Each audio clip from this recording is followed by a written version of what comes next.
Right, the new attendees flow has slowed down, so I think that's most people who wanted to join us.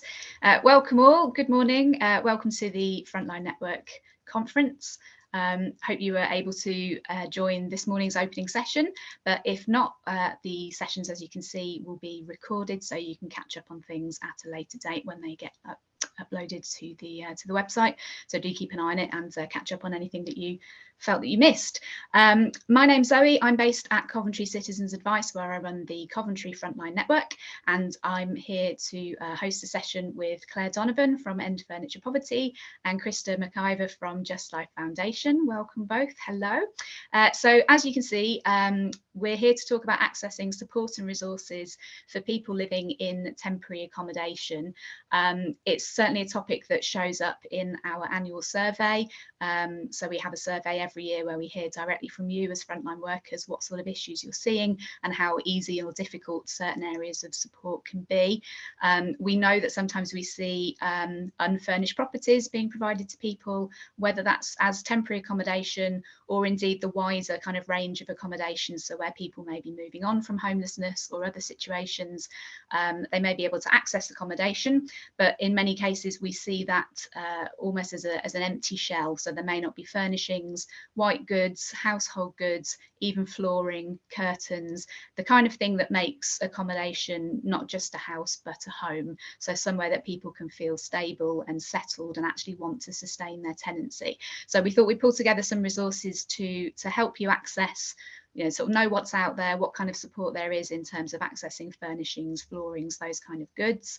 So both within temporary accommodation and other types of accommodation. So if you have networks, if you have your sort of other colleagues who work in different areas of housing, do feel free to share these resources onto them if you think they may find them useful, and hopefully you will. Next slide, please. Thanks, Tom. As I say, you may have seen in our opening plenary, and you've probably come across the Frontline Network since you're here at our national conference.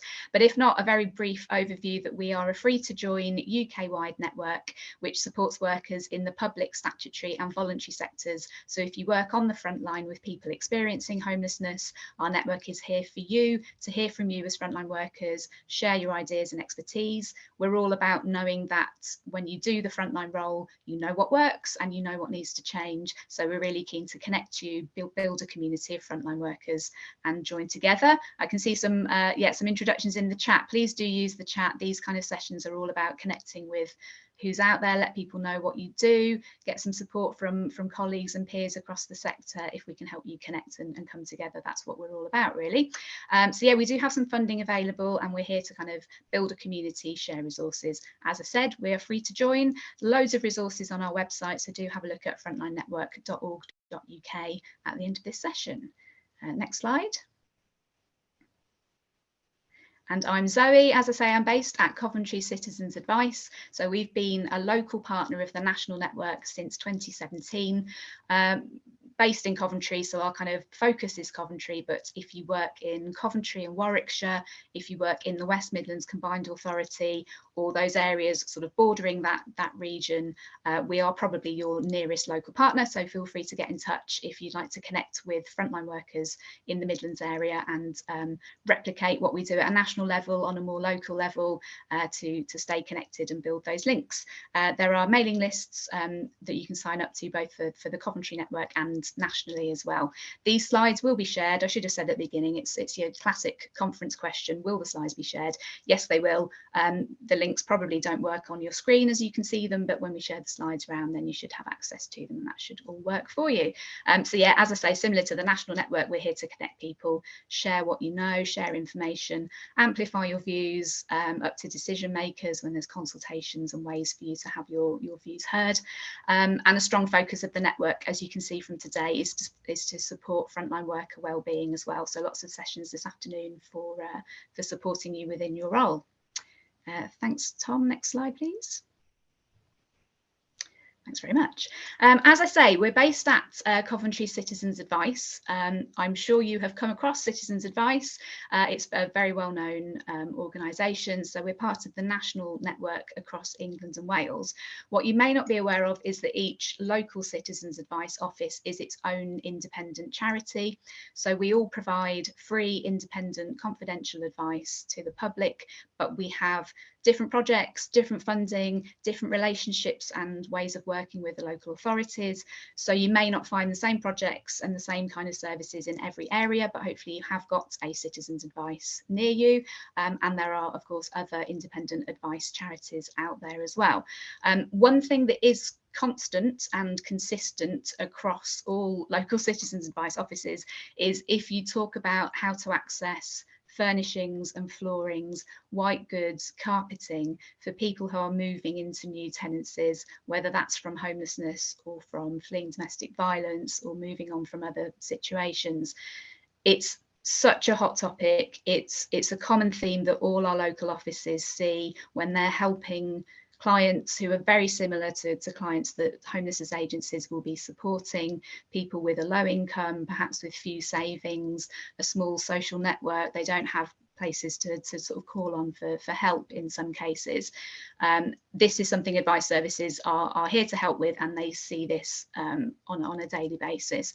I think especially with the cost of living pressures that we're seeing, people who perhaps in the past could have afforded to furnish their properties are now struggling more to do so. And those who would have relied on charitable grants and donations, that money just doesn't go as far as it used to. So it's becoming, it's an issue that we've always seen, but it's becoming more and more pressing. So yes, being part of an advice service, we always have to bang the drum for accessing independent advice. I think if someone can maximise their income, if you can access advice, carry out a benefit check, I think it's, the figure there, it's not a typo. The figure that is shared at the moment is that £19 billion of benefits go unclaimed. So if we can up everyone's statutory entitlements to what they are already entitled to, obviously that's going to be a step towards helping people feel more financially secure and to be able to furnish a property. It's worth noting it's not just about benefits. I think there's also employment rights, making sure whether people are being paid the national minimum wage and they're receiving the correct holiday pay, sick pay, so that what they are entitled to should be what they're receiving.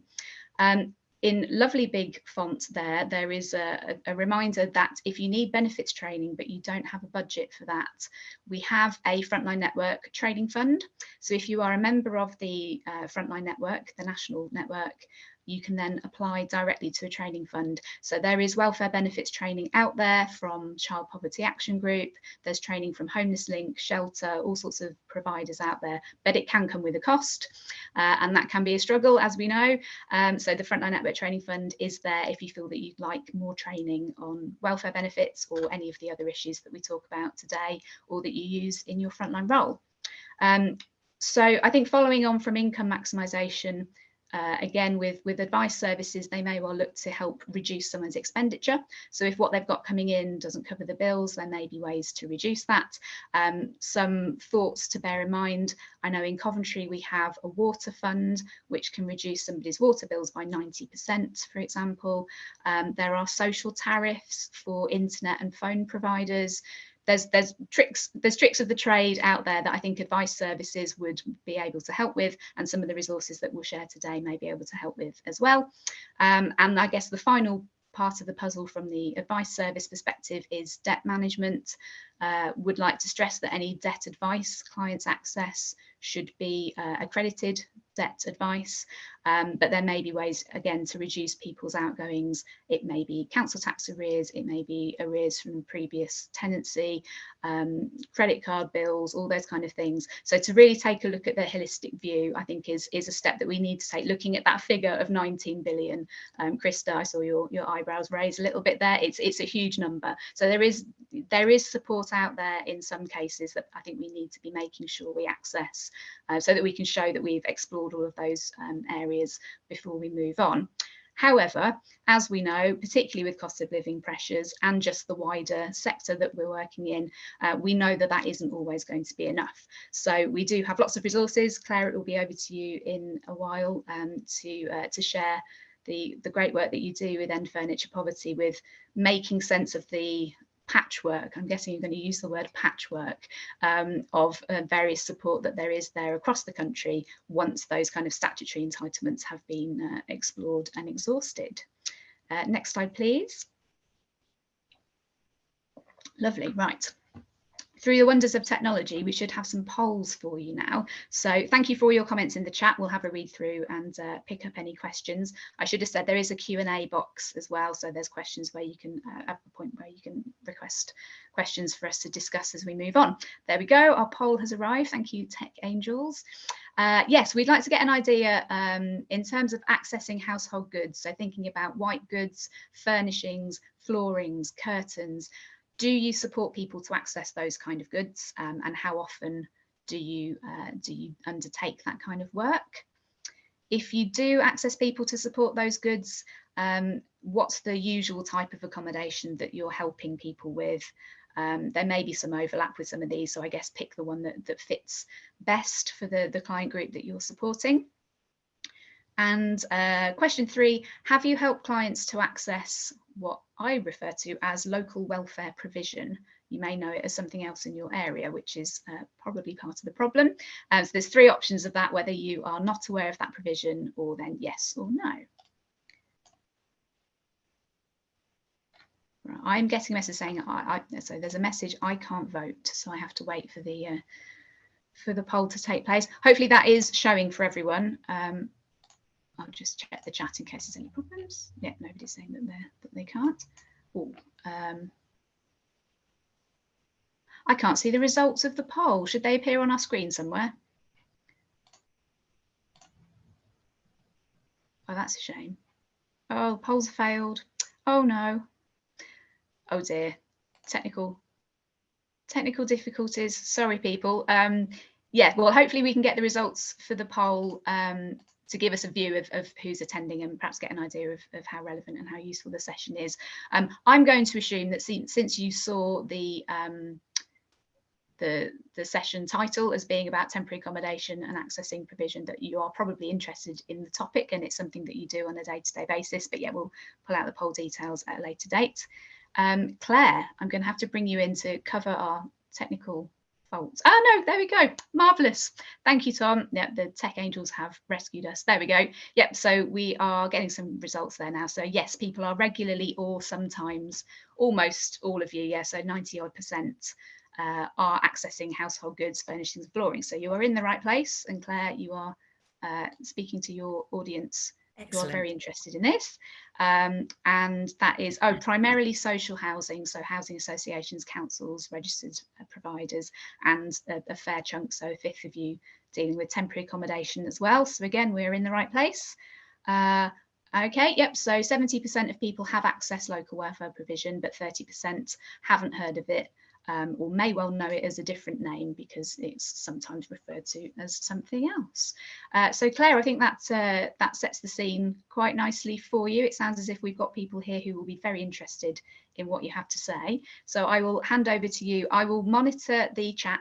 Please raise any questions that you have for Claire or myself or Christa as we go through, and we'll monitor those and pull them out and discuss those at the end as time allows. But until then, Claire, I will hand over to you. Thank you. Thank you very much, Zoe. Hi, everybody. So I'm Claire Donovan. I'm Head of Policy Research and Campaigns at End Furniture Poverty. Next slide, please, Tom. So we are we're part of a group of registered charities and 100% not-for-profit social businesses. It includes Bulky Bob's, which is one of the biggest furniture reuse charities in the country, and FRC Living and Buckingham Interiors, both of which sell new furniture to social landlords and local authorities, but 100% of the surplus is reinvested back into the charity. We've also got Reuse IT, which securely wipes and reuses IT equipment, and we give a lot of that away free to charities as well. So End Furniture Poverty is here to raise awareness of the issue of furniture poverty and to help to develop national solutions. We realised there was only so much we could do ourselves. We needed others to understand the issue and get on board and help us with the solutions. It really helps we've got the expertise and resource of the wider organisation to draw on when we need it, but we are very much an independent campaign. And we do lots of things. We've got guides to help people find essential furniture items, and we've published a number of research reports. We also work with other charities such as Children's Society, Trussell Trust, to lobby government for increased funding to alleviate poverty, as well as for things like local welfare schemes. And we also do a lot of work promoting furniture reuse, primarily in the social housing sector, and we work very closely with the reuse network on that. We also provide direct advice. We respond to thousands of emails each year to advise people on where they can get support. To be honest, we fell into this role. It's not really what we're here to do. We're a small team of 2, but the DWP gave our details to every job centre in the country. So we don't like to ignore anyone, so everybody gets a response, albeit in some cases sort of formulaic, but we do try to tailor it to where they're from to give them advice and support. Next slide, please, Tom. So what is end furniture poverty? This is our definition. It's someone who's living without one or more essential furniture item, essentially. You might be able to obviously access it through friends or family. You might be able to access a local crisis scheme or a furniture reuse charity. If you can't, you will remain in furniture poverty. And when we talk about furniture poverty, we're including furniture, furnishings such as floor and window coverings, and white goods appliances in that as well. And it's very much a continuum. At one end, we've got furniture insecurity, and there are millions and millions of people in furniture insecurity. They've got everything they need for now, but if it breaks or needs replacing, they won't be able to afford to do so, and will move into furniture poverty. And then at the other end, we have furniture destitution, which is someone who has none or very few of the items that they need. This could be someone fleeing domestic violence, someone moving from homelessness, or even as simple as moving from a furnished property in the private rental sector to an unfurnished property in the social housing sector. Next slide, please. And these are what we believe to be the essential furniture items. This was drawn up through a consultation with housing, charity professionals, academics, and many more. These are the items that we think everybody should have access to achieve a basic standard of life. Some of the items on here are much harder to obtain than others. Flooring, for example, is really difficult to get hold of. Very few local welfare schemes or grant givers will provide flooring. But I'll talk more about that later, and possibly got some good news on that. I know television on this list is controversial. It's not going to be included in a furnished tenancy, for example, but we believe if you're elderly, you perhaps can't get out much, television, it can be your only source of company, and that makes it essential, possibly interchangeable with perhaps a tablet or a laptop these days as well. Next slide, please. So these are the figures from our latest report, The Extent of Furniture Poverty, published in May this year. We worked with NatSen on a national survey of 5,500 people to give us a representative figure for the UK population. And we found that 6 million people, 9% of the UK population, are living in furniture poverty. 25% of all Black and Black British people are living in furniture poverty, and 26% of social housing tenants are living in furniture poverty. And over 1 million adults are living in what we call deep furniture poverty, so missing 3 or more essential items. This is the first year that we've done this survey, but I think it's clear that the number of people living in furniture poverty will have been increasing all year through due to the cost of living crisis. You know, if food bank usage is rising, if you can't afford food, how on earth can you afford to replace a broken cooker? And it's always been expensive to furnish a new property, but that's got even harder over recent years because, of course, inflation has hit furniture too. So the cost of furniture has increased by 50% since 2010. And since the final quarter of 2019, it's gone up by 27% alone. And it's very expensive to live in furniture poverty. The poverty premium, living without a cooker, relying on microwave meals and takeaways, can add over £2,000 to an average annual family food bill, twice as expensive. For people on low incomes, furniture and appliances are likely to be some of the most expensive items that they'll need to acquire. And trying to get hold of those items can mean that people abandon tenancies to return to furnished properties in the private rental sector, perhaps. Or if people turn to debt, it could be high cost credit or even doorstep lenders. That can leave them unable to pay their rent, which can lead to rental arrears, tenancy failure, or it simply means people are living without cookers, fridges, and beds. Next slide, please. So on to what we're all here for, the solutions. Of course, the best solution would be decent living wage, affordable housing, and an adequate welfare safety net. But in the meantime, these are the areas that we focus our attention on as the broad solutions to furniture poverty. Next slide, please. So one of the key areas of our work is local welfare assistance schemes. And as we saw from the poll, some of you may not be familiar with them. These are local authority crisis support schemes, which provide support for food, fuel, furniture, appliances, and other essential items. In Scotland, Wales, and Northern Ireland, these are centrally run schemes, relatively well funded. In England, it's up to each local authority to decide whether to run a scheme or not. And the majority are very underfunded.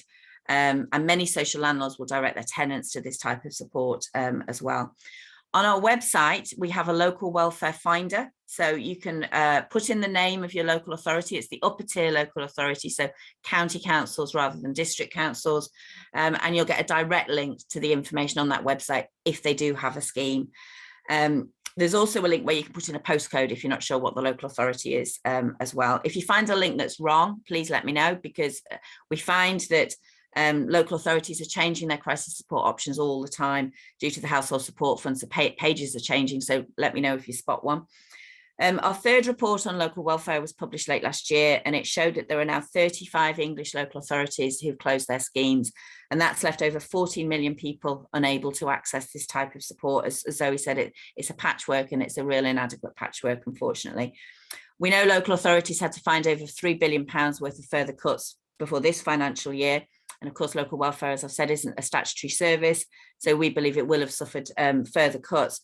But our argument is, investing in local, well, we've got lots of arguments, but investing in local welfare does make good fiscal sense. The National Audit Office report found that investing £500,000 in a local welfare scheme can save the public purse across local and central government £9.7 million. So there are some good arguments there if you're speaking to your local authority. We passionately believe everybody needs to play their part. So local welfare is great for people who need perhaps one or two items, but for people who need more, those in furniture destitution, a furnished tenancy is the best way to provide everything that they need. And we know that local authorities do want to work with social landlords in many areas to sort of make this happen. One local authority, it's actually Liverpool where we're based, is actually stopping social tenants from accessing their home needs awards, their furniture and appliances, in a push to get the social housing sector to step up to do more. And we know of at least one other local authority who's doing that as well. We've got freedom of information requests out again at the moment, looking at the spend for the last financial year and the budgets for this year. So we'll have a clearer picture going forward. Next slide, please. The other big area of funding that the government's announced in recent years is the Household Support Fund. That provided £1.5 billion worth of crisis support up to March this year in 3 tranches, and there's another £1 billion for this financial year. Despite all of our work with the Children's Society and Trussell Trust and others lobbying for increased funding for local welfare, the government instead chose to create a brand new fund, the Household Support Fund, in 2021. And they're big sums, they are worthwhile sums, but there've been some real issues with tight spending deadlines and onerous restrictions, which have thankfully been eased now in tranches 3 and 4. Previous household support fund funding announcements were made after local authorities already had their local welfare budgets in place. But this current tranche, they knew what they were getting before they set their budgets, local authorities. So we think that will lead to further sort of funding cuts for local welfare. And a much smaller proportion of the household support fund is being used for furniture and appliances compared to local welfare, much smaller. But as I say, we're gathering that data now to see what the picture is. And we'll be using that to really lobby government to make the household support fund permanent, because they like the household support fund, they don't seem to like local welfare, but with a much greater focus on furniture, because the real concern now is local authorities be further closures to schemes, reduced funding to local welfare schemes, focusing all on the household support fund. However, we do know very few of it's being used for furniture and appliances. With the first tranche, we know only 16% of it was available for people to self-refer. The rest of it was all given out in direct grants, so set sums of money to people on particular benefits. And we think it's slightly better now, but we're keeping a really close eye on that. What we're asking for is a minimum of £1 billion a year, keeping the current levels of funding for at least 3 years. We would like 50% of it to go on furniture and appliances, and we would like it all to be open for people to self-refer in for support as well. Next slide, please. Oh, just very quickly on the household support fund, it was part of the guidance that every local authority had to state on their website what they were doing with the money. So if you're looking to see what your local authority is doing with the household support fund in your area, it should be clear on their website. But I know that now many local authorities still haven't got their information up, but keep an eye and you might be able to get support through there. The social housing sector has an absolutely key role to play in tackling furniture poverty. And, you know, as I said, our extensive furniture poverty report found that 26% of social housing tenants are living without essential furniture items. There are 1.2 million people living without flooring, and 61% of those live in social housing. Our belief is that all social landlords should provide at least 10% of their housing stock as furnished. At the moment, it's only about 2%. And that's compared to 29% in the private rental sector. We have lots of support and guidance for landlords to help them to set up furnished tenancy schemes. And furnished tenancy is where the cost of the furniture is added to the service charge, which is covered by the benefit system. So it's ideal really for tenants who are on benefits and likely to remain on benefits. We've got a blueprint for furniture provision in social housing on our website, which has everything a landlord would need to know about how to set the service charge, what furniture to include, everything, lots of case studies of really successful schemes, and some of the tremendous benefits for landlords as well. You know, one landlord reported their rental arrears dropped from 7 million to 4.8 million, massively reduced churn, reduced void costs. You know, there are some real benefits for landlord beyond the obvious one of helping their tenants to access furniture. And we offer one-to-one support to landlords as well. So if there are any social landlords here, do get in touch. We can talk you through you know, everything that you need to know and introduce you to other housing professionals running schemes. Some landlords do have hardship funds in place, which they don't always advertise, and some also have furniture reuse schemes as well. So if you're supporting someone who is a social housing tenant, do try to speak to their landlord. Even if they can't provide any help, we want them to understand how many of their tenants are living without essential furniture. And as I've said, if you're working with any landlords who are interested, please pass their contact details on to me or vice versa, because we'll do what we can to help. Just want to briefly mention flooring. We've had a right battle on our hands with flooring. You wouldn't believe how many landlords rip flooring out before tenants move in, no matter what the quality. So we've been calling on landlords to look at their policies, clean flooring and leave it in place for the incoming tenant. But the new Decent Home Standard in Wales, which we believe is being published in the autumn, will state that all landlords, social and private, have to provide flooring in all habitable rooms. Now, they will have till 2030 to do it. I think that's a real game changer. And the English Decent Home Standard is a formal consultation which will start in the autumn. At the moment, flooring's in that as well. Now, whether it makes it through to the formal consultation and obviously what then subsequently happens, we don't know yet. But we're really hopeful that we could see some significant and useful changes in flooring. Next slide, please. The next area to look at is grant making charities. There are lots of grant giving charities out there. The majority target specific groups, so those families with children or particularly people living with a disability. But they have been so overwhelmed with applications in the past year. Many report doubling and more of application numbers. So lots of them are reassessing the grants that they provide. Some of the national grant givers are now focusing on particular geographical areas. Others are recruiting referral partners rather than accepting direct applications. But there are also lots of quite small occupational charities out there as well. Charities for former employees of everything from caravanning to the civil service. And a good way to find them is to Google a job title with the words crisis support and see what comes up. Another good route to accessing grant givers is this organisation called Lightning Reach, which has a digital grants portal. And we've been part of the Innovation Council for this project from the start. And it's a single application point for a range of support from grant givers, some local authority support. They've got our local welfare assistance information in there as well. Social tariffs for things like broadband and utilities, and much, much more. And the team are working really hard to get more grant givers on board. So people fill in their details, they're matched to support that they're eligible for. And then if they decide to proceed, the bulk of the application is already done. So it makes it easier for them and easier for the grant givers as well. So that's definitely worth a look. Next slide, please. There are lots and lots of great furniture reuse charities out there, many of which offer high quality, low cost pre-loved items. There are also reuse charities who have ending furniture poverty as their charitable mission, as opposed to those like perhaps the British Heart Foundation, who are raising money for another cause.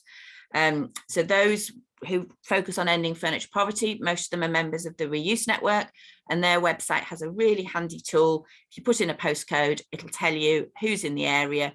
And lots of those charities have schemes with very heavy discounts for people on benefits, or crisis schemes where they give items for free as well. It's also worth looking at the likes of, I'm sure you already do this, but looking at the likes of FreeCycle, Gumtree, Facebook for low cost or free items. Transport then is usually required, but it's still going to be a lot cheaper than buying new. So it is worth looking at that as well. Next slide, please. And then finally, affordable credit. We haven't done a lot of work on this, to be honest. We don't believe that actually getting into more debt is very useful. But for some, it can be a way to build up a good credit rating. And quite simply, in some areas, there really aren't any alternatives.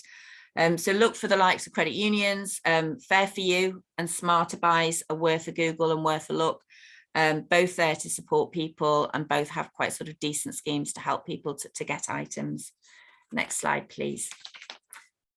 And that's it for me. So everything I've talked about today is available on our website, the reports, the guides, the local welfare finder. But if anyone is interested in a chat to find out more about our work, or to talk about possible partnership working, please do get in touch. Always available to meet and have a chat. Thanks, Zoe. Thank you, Claire. Lots of resources to take in. As we said, the slides will be shared afterwards, so all the links will be available to you.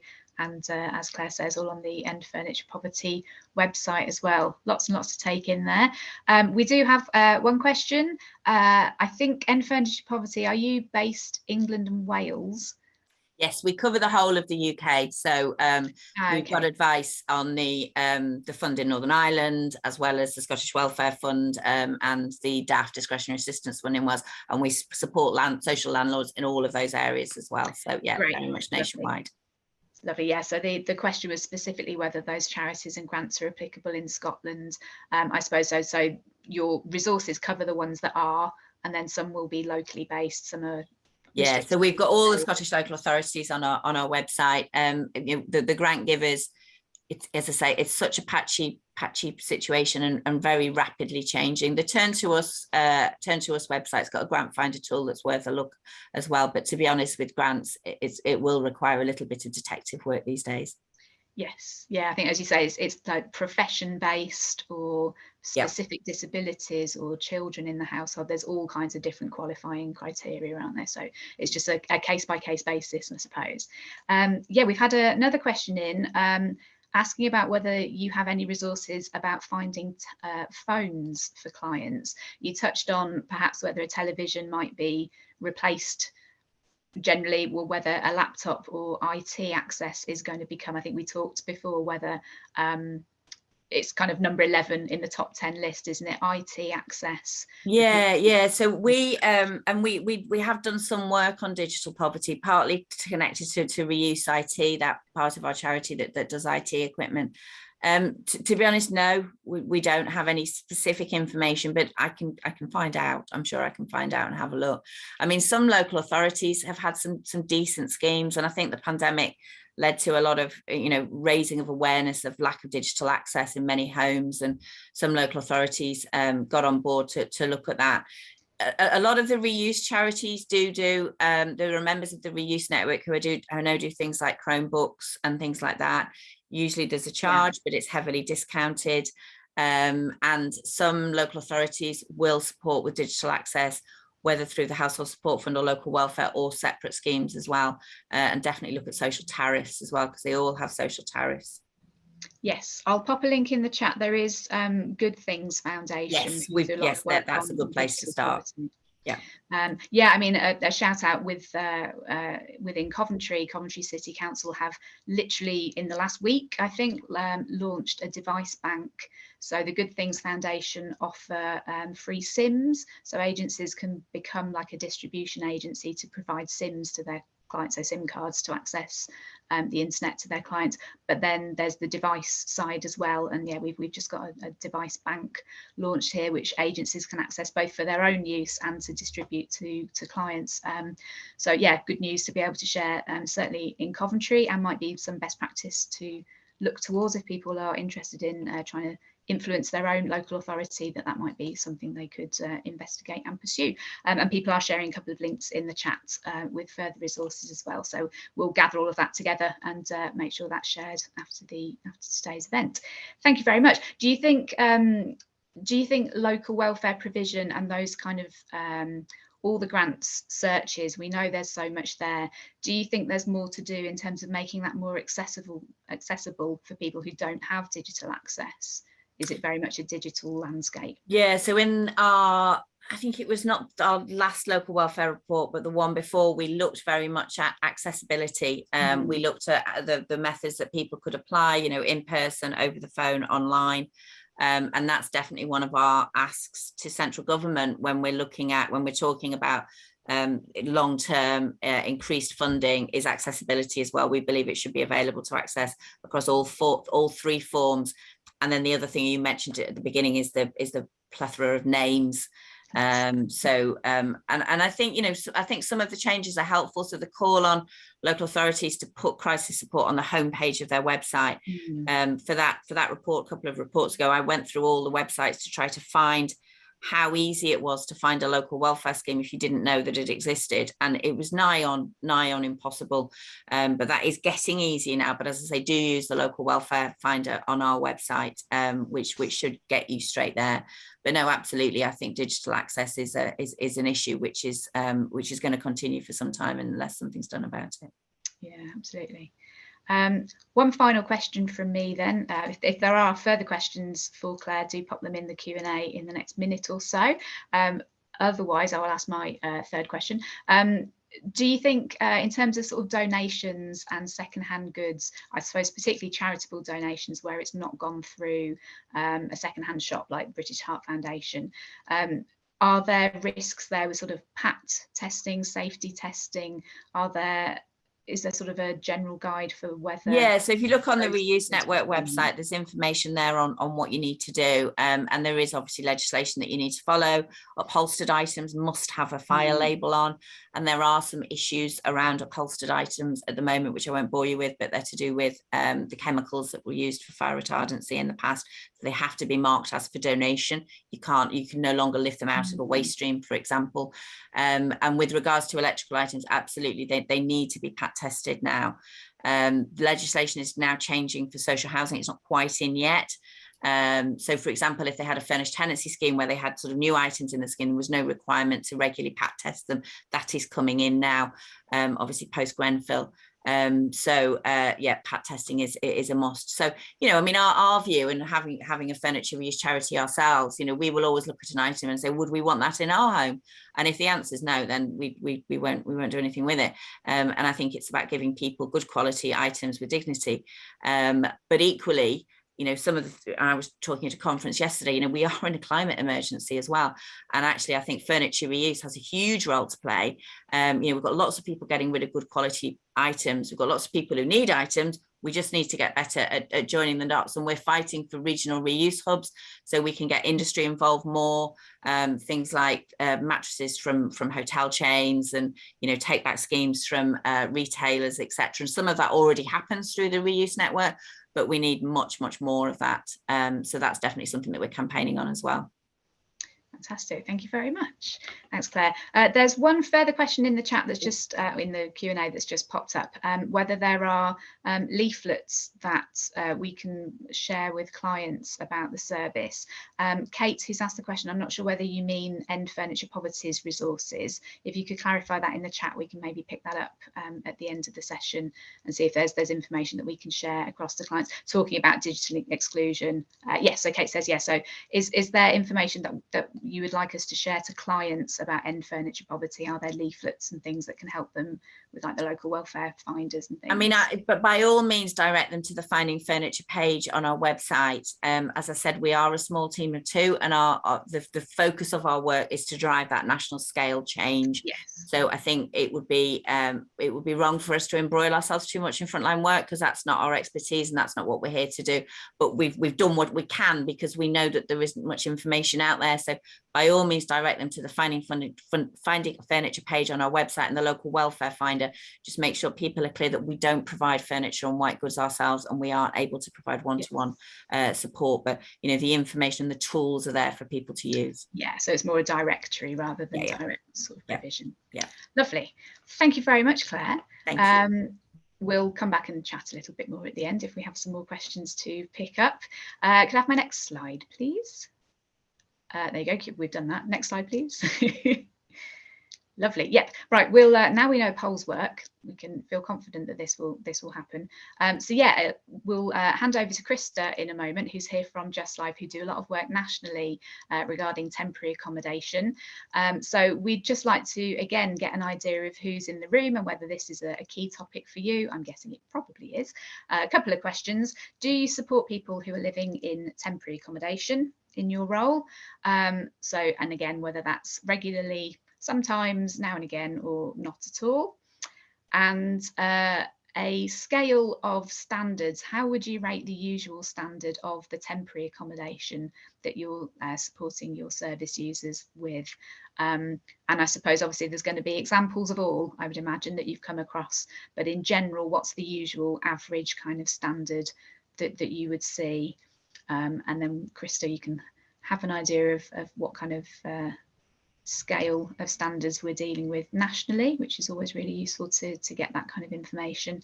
I mean, a lot of this information, sometimes it's kind of assumed that everybody knows, well, this is the standard, or this is what you tend to get in TA, or this is how social housing works. And sometimes it isn't necessarily the accepted view that is the case.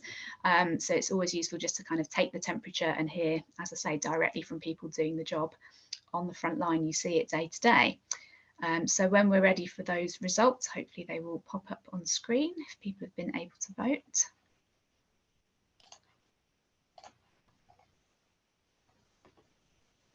Marvellous. Yep, hopefully that's showing on people's screens as well. I've got some results here. Yep, so again, we've got the right people in the room. Almost 100% of people here regularly or sometimes are supporting people living in temporary accommodation. So you are exactly the sort of people that Christa and Justlife will be interested in connecting with. How would you rate the usual standard of accommodation? Okay, yeah, so quite a spread there. Fine and okay, I'm doing maths in my head, this is fun. Fine and okay is kind of 50%, and low is almost 50% and unacceptable. So there are some cases there. And I should mention there are some people who find the standard is great, which again is useful to hear in terms of sharing best practice and finding out, you know, who the quality providers are and what else we can do to kind of share their ways of working across the sector, I suppose. So Christa, hopefully that gives you something to go on. And again, yes, welcome. Hello, how are you? Hi, yeah, fine. Yeah, nice to be here. Indeed, yes, we've definitely got the right people in the room to hear from you about your work with Justlife. So I will stop talking, put myself on mute. Again, any questions, keep them coming in the chat or the Q&A box, and we'll pick them up in a moment. Until then, over to you, Christa. Thank you. Thank you, Zoe. And yeah, it's really nice to be here, being able to share with you guys the work that Justlife is doing. Justlife is a charity that supports people living in temporary accommodation to move away from homelessness by making their stays short, safe, and healthy.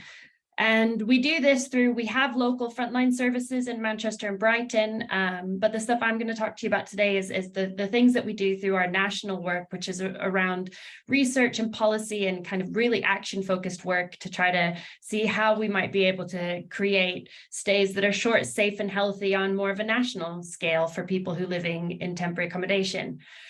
But we know that too often, and for a majority of the over 100,000 households in TA, they cannot expect that their stays will be short, safe, or healthy. We're seeing that stays are no longer short.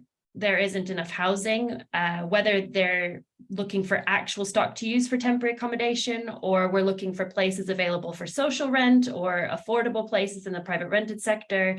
There just isn't enough housing. And so this means people are getting stuck in TA for a long time, sometimes for years, often for years, even especially in London, where we're hearing that a lot. So we also know that TA is not always, sorry, I'm going to start saying temporary accommodation as TA. So if you start hearing me say TA, that's what I'm talking about. So we also know that living in TA is not always safe or healthy.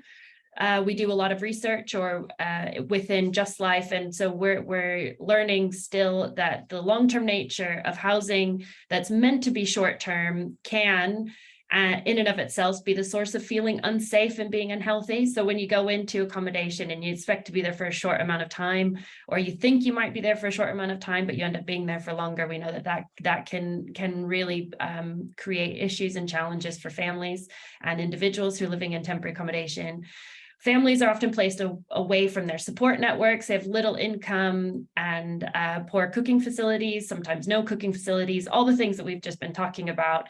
And we've heard, for example, increasing concerns lately in the rise of diabetes in families and children due to poor diets because of the lack of cooking facilities in these places.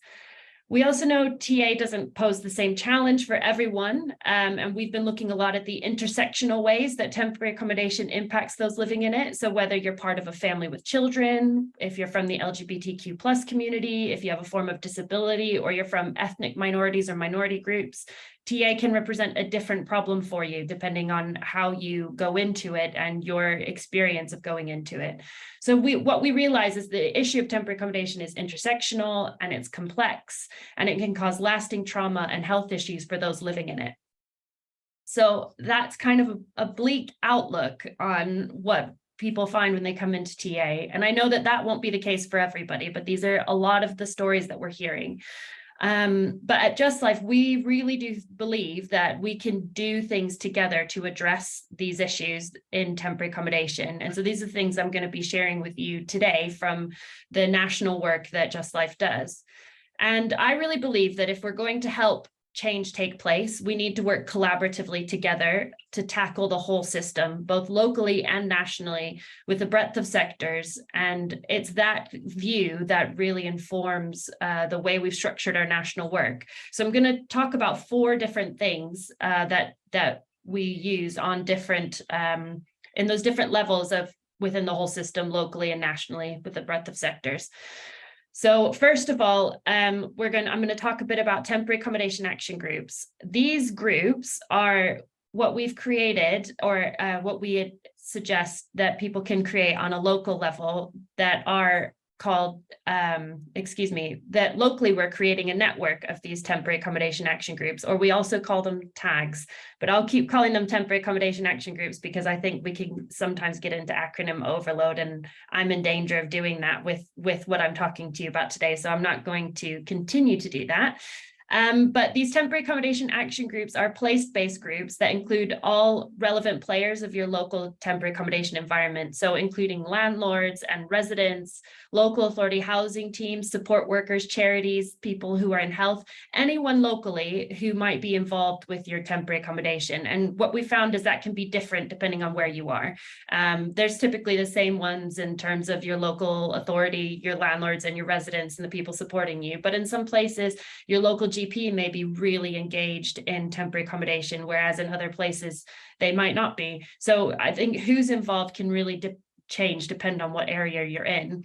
But the aim of these groups is that people can come together and discuss what local challenges of the temporary accommodation are. So some of the things that we just talked about previously, it could be we can't access certain white goods, or there's certain furnishings, or there might be just other challenges in terms of reporting stuff to landlords that we may not be able, or that we may not know how to do well locally. So these groups provide an option for coming together to be able to talk about things locally and to collectively come up with an action plan to address these challenges. So there are currently 7 groups in England that run. So at the moment, they're just in England. So that we have one in Brighton, East Sussex, Hackney, Westminster, Waltham Forest, Newham, and Bristol. And then there are a further 3 in Wigan, Tameside, and Bolton that focus specifically on prison leavers and TA. And just to give a few examples of what these action groups, what opportunities they provide, is really to bring together these issues faced by residents of TA in order to prove their experiences. We found that sometimes just being in the room can make a big difference because of the conversations that happen. And sometimes that's just because communication isn't happening, because different people assume that we know different things. An example is that in Brighton, one of our very first meetings that we had in Brighton, we found out that there were people paying deposits for bedding in their temporary accommodation provided by the local authority. And the local authority was in the room, the charities were in the room, and the landlords were in the room. And it was discovered that we weren't meant to be paying for bedding because it was part of the contract. So there was a surprise that why were we paying for bedding? And then kind of an understanding from the landlord's perspective of why that they were having deposits for bedding. But then we were able to work out a situation where no longer anyone had to pay for bedding anymore, because you were just meant to have your bedding when you went into the accommodation. So that was just being in the room that fixed that problem. Another situation was one time someone from the council sent a letter out to people in temporary accommodation about people being decanted. And it was a really confusing wording that the whole letter made a lot of people worried. And when we were able to bring that to the meeting, the person who wrote the letter didn't realize it was worrying everybody, just because this is the language used within the local authority.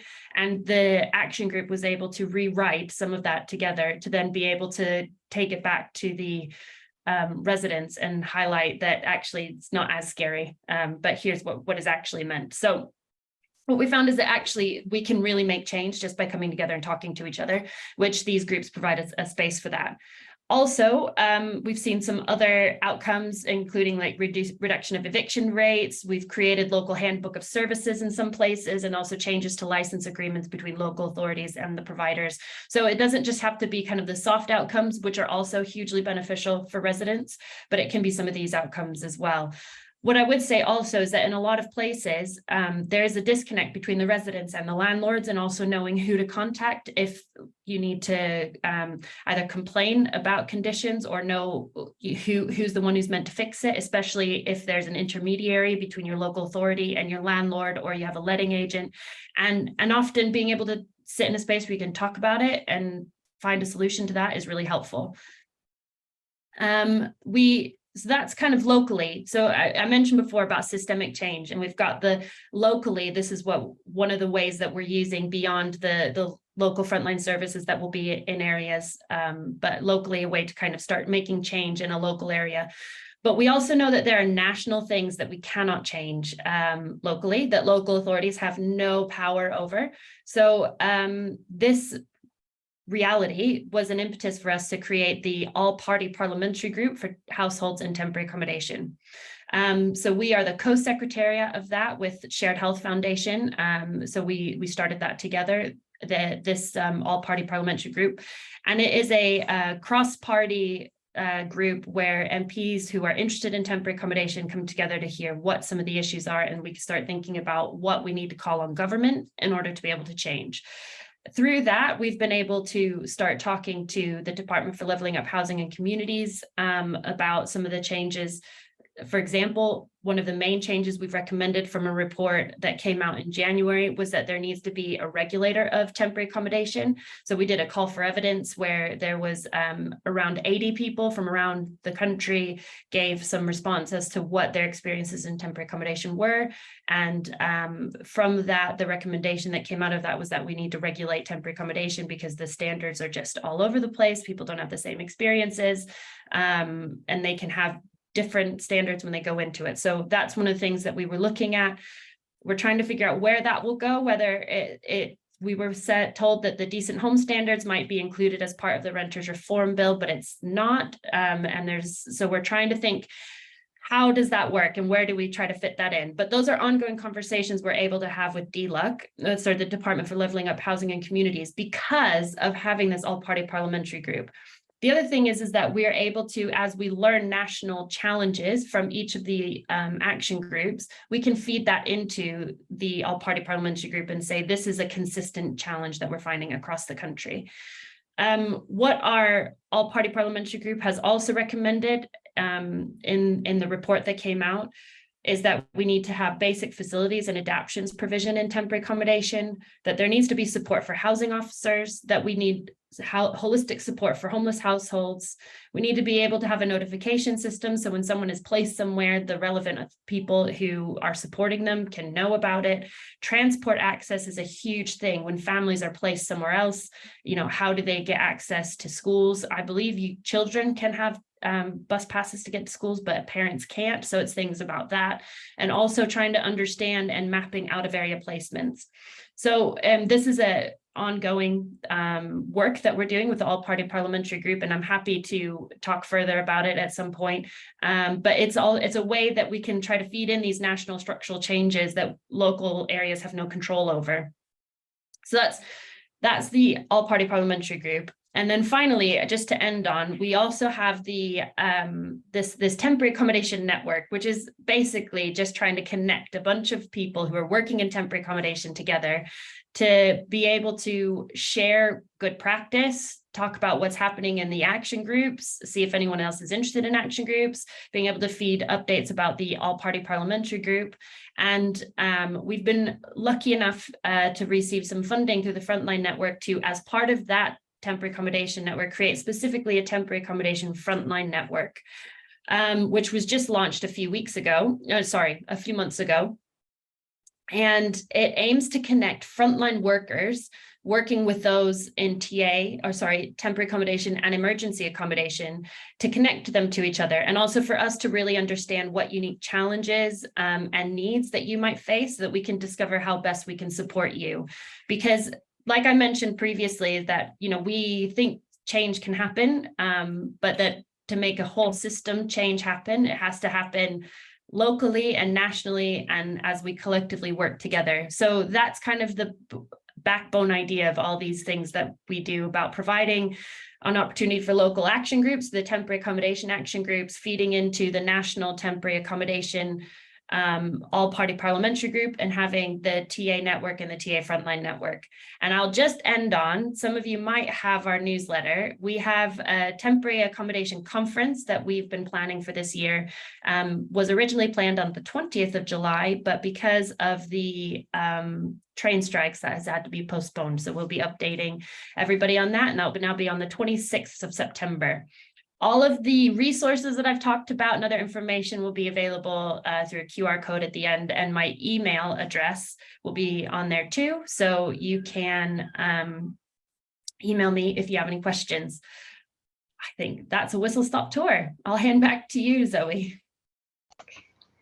Thank you, Christa. Yeah, lots of information there. I think a really good combination of sort of getting local knowledge, frontline knowledge, hearing from people who've experienced temporary accommodation, and giving them the chance to feed into the all-party parliamentary group to really look at what that bigger picture change needs to be. Really excited about there being a frontline network specifically for TA, because it is its own overlooked area of homelessness. I think within the sector we know it's there, but it's not seen as homelessness, is it? You've got a roof over your head, you're housed, but we know that that's not a secure, safe, settled place to live. Yeah. So really, really pleased to be linking in with that, and I'll certainly be sharing it with everyone I've connected with through my network. I've popped a link to your newsletter in the chat and just confirmed the new date for the conference. We've had a question in the chat whether any regulation for TA, do you see that as covering guest houses and hotels? What's the definition of TA? Is it, you know, council TA? Is it local authority duty TA, or is it wider than that? So at the moment, that's a really good question. At the moment, what I would say is that yes, I would hope that it would. But at the minute, we're talking about So when I talk about things nationally, legislatively, what we're talking about is the all-party, sorry, I almost just said I saw the APPG report in the chat. What we're talking about is temporary accommodation where local authorities are placing people into temporary accommodation. So yes, in that it covers hostels and hotels, but in the sense that if a local authority has put somebody in as part of their duty. So it would be whether they've, and I'm sorry if this sounds really complex, but whether it's they were spot purchased through like nightly paid license or their nightly paid licenses. So they have some kind of contract with the local authority to provide temporary or emergency accommodation. However, if those places are being used by the Home Office, or if they're being used by social services, or under different statutory duties, then no, it wouldn't fall under that. That's not because we wouldn't want it to. I mean, I would love it to, but we are having enough of a challenge getting the government to talk about something that would cover regulation for temporary accommodation, just because it covers the private rented sector and the social housing sector. So I feel like I would love it if it would cover any sort of any housing that would cover that kind of duty, because people need to have a certain standard. But I think at this point, we're talking about where people have a statutory duty placed into temporary accommodation. What I will say is that locally, our temporary accommodation action groups do talk about these other, it's more broader than that, because it's dependent on what we talk about in local areas. And especially in London right now, we're talking a lot about some of the Home Office hotels there and the impact those are having in local areas, because some of the stories we're hearing are awful. Yes, I can quite imagine. Yeah, we've had a question about whether what that landscape looks like across different parts of the country. I suppose it is just very localized and will be specific to each area. Which landscape, sorry? So in terms of temporary accommodation, how it's delivered in different parts of the country, what that provision actually looks like. I'm guessing it is just very different wherever you go. Yeah, it is, because I guess because the statutory duty placed on local authorities is to provide temporary housing, emergency housing, if they're trying to decide whether or not, I'm talking about under the main duty as well. There's the other bits under the Homeless Reduction Act, but under the main duty, you have to be housed if in emergency accommodation as you deciding whether you owe someone a main duty. And then if you do, then you have a responsibility to be in temporary accommodation or place somebody in some form of temporary housing.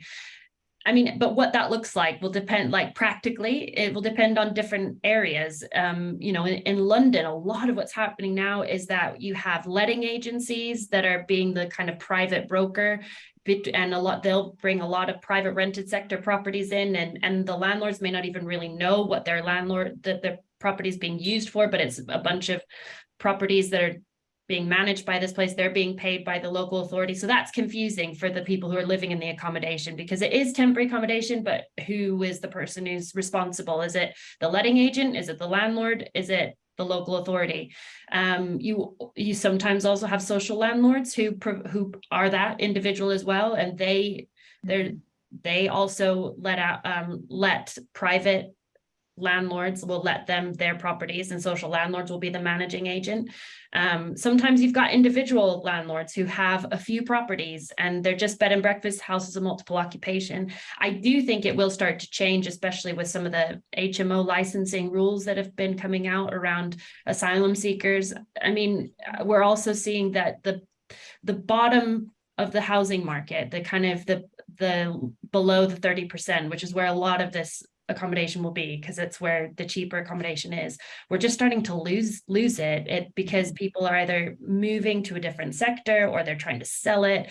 It's just it's not a very pretty picture right now, that I think it's becoming harder for local authorities to access this housing, and it's not very good housing. So it's a challenge. Yeah, absolutely. There's been some reporting out this week in terms of the affordability or lack thereof in terms of what housing benefit will cover. Obviously, TA is exempt from a lot of the housing benefit restrictions, but yeah, any kind of loss to the more affordable properties is going to sort of ripple out into TA provision as well, isn't it? And we have had a question about, do you have any tips on how to engage the landlords themselves within the temporary accommodation action groups? Is that something that groups have some success with? Is there anything we can share? Yeah, definitely. I think the key thing is to find out what it is that landlords are worried about and what could benefit them from coming in. Because even though, I mean, we always paint landlords as being the ones who are the bad guys. They aren't always the bad guys. Sometimes, I mean, you have good landlords and you have bad landlords. There are plenty of landlords that want to do the best that they can, and they find this group really hard to manage. Like, how do we manage it? So I think if we're able to approach landlords and say, like, how can we help you, that is one way to get them in. Now, there will be some who will never engage, and I do hold my hands up and say that, but there are others who will, and often local authorities can get them engaged if they have contracts with them. They can say, could you please come along to this meeting? The other key thing is what's key for our action groups is that we say it's a place where it's not about blame. People are kept held accountable. It's not that we let accountability go, but it's not about blame. It's about coming together and recognizing this is the situation, and each of us have different tools that we can bring to the table to address it. And if we can't get to the point where we admit that we're in a place that isn't very good because we're going to say, this isn't good, it's your fault, you fix it, then we're not going to be able to fix it. So I just think what we've seen is that's what also works, is that kind of breaks the barrier down of people being like, I'm going to walk into this room and I'm just going to be shouted at and singled out. And so and sometimes it takes time to build trust. Yes, yeah, absolutely. And I think, yeah, the temporary accommodation Frontline network sounds like a great place to start and to build some of those relationships. There was a quick question: how would you join the Frontline network for temporary accommodation? Is there a mailing list that people can join? Would it be the newsletter? So yeah, Zoe shared the link for the temporary accommodation newsletter, and in one of the previous, sign up to that, and in our next newsletter that's coming out, we will resend the link. Because I'll send one out tomorrow, because we have to let everybody know about the change in the date for the conference. And I'll resend the survey from Kate, who was running that part of our network. So yes, you can sign up that way. Lovely, thank you very much. One final question on TA is kind of the absolute reverse of what we've talked about with Claire in terms of unfurnished properties. And this is something that I recognise from our work locally in Coventry, is that there are cases where people are placed in temporary accommodation, and actually that accommodation is furnished, and then their own furniture from their previous accommodation has to go into storage. Is that something that you see much of? I suppose, again, it's going to be patchwork depending on what happens in which areas. But yeah, just I wanted to notice that is something that we see certainly locally here. Yeah, we do see that. We do. Yeah. There's, we know of, I mean, I see it and hear of it in London as well. I mean, we've been doing, some of our new work has been in London, so I apologize for the London specific examples. But yeah, there's street storage in London where they try to help people put their stuff if they go into TA. I mean, I think it's a big thing. That is a big thing, is that you want to be able to keep your things so that when you move out, you can have something, because in your social housing or private rented flat, you may not have anything, but then you don't know how much you're going to be moving your stuff from one thing to another. So it is another layer of challenge. Yeah, I suppose it's a local response in terms of knowing what storage is available and whether there's charitable support. I know in Coventry we can use the discretionary housing fund to pay for storage costs. So there's a cost to keeping things in storage, but you can access some support with it. So yeah, I wanted to note that, because it's almost literally the reverse of what we've talked about today, but it's part of that wider picture, isn't it? Knowing whether things are going to be furnished or unfurnished and what the standards need to be. Claire, I'd just like to welcome you back into the chat. We've got 2 minutes left of our session. I don't know if you have any further points that you want to comment on, or anything that you'd like to stress as a key takeaway from your work that you want people to go away and take action on. Yeah, I think just to reiterate that, I know some people get annoyed at, furniture poverty, period poverty, food poverty. It's about poverty at the end of the day. And we know that, we know it's about poverty, but you know, there needs to be specific support for each of those areas. And, you know, furniture and appliances, which I'm sure many people here today know is so hard to access. Of course, food and fuel comes first, but furniture and appliances do come next. There is no single solution. It's about looking around all of the different areas that I talked about. And as I say, we just believe that everybody needs to play their part. It can't all go on the shoulders of the third sector. Equally, you know, if there's a decent local welfare fund, that doesn't, you know, absolve social landlords of any responsibility for providing for their tenants as well. So, you know, is to keep those conversations going and make sure that everybody, you know, at least acknowledges that they do have a role to play in this. And as I say, we're always here to help if we can in any way. Yeah, fantastic. It's that two-pronged attack, isn't it? It's finding what operational support there is there on the day-to-day role, which for frontline workers is a really key aspect of what we want to do as our network, to make people feel that they have the resources to cope with the day-to-day challenges, and then picking up that bigger picture. I think I'd always ask, you know, for if you can spare the time as a frontline worker to fill in a quick survey, whether it's from End Furniture Poverty or from Justlife, to say what you want from the temporary accommodation network, what kinds of things it needs to cover. You know, 5-10 minutes out of your time to contribute your views means we can then, as the sort of national networks, you can sort of build on that and really deliver the sort of changes that frontline workers want to see. So yeah, really pleased that the frontline network can help sort of join those two aspects of the work together. Christa, any final comments from you? No, just I thank you for the opportunity to share. It's great to be able to talk about this stuff. Indeed, yes, hopefully that's been useful for everyone. Thank you for your comments and your questions throughout the session. Do stick around. It is lunch now. We'll take a break and switch off our laptops for an hour or so, but hope to see you all back for the afternoon sessions for the rest of the Frontline Network conference. Otherwise, I'll close the session now. As I say, the slides will be shared, so you'll have all the resources to read through and click on at your leisure. Thanks so much, Claire. Thank you, Christa. See you again soon. Bye. Thank you. Bye-bye.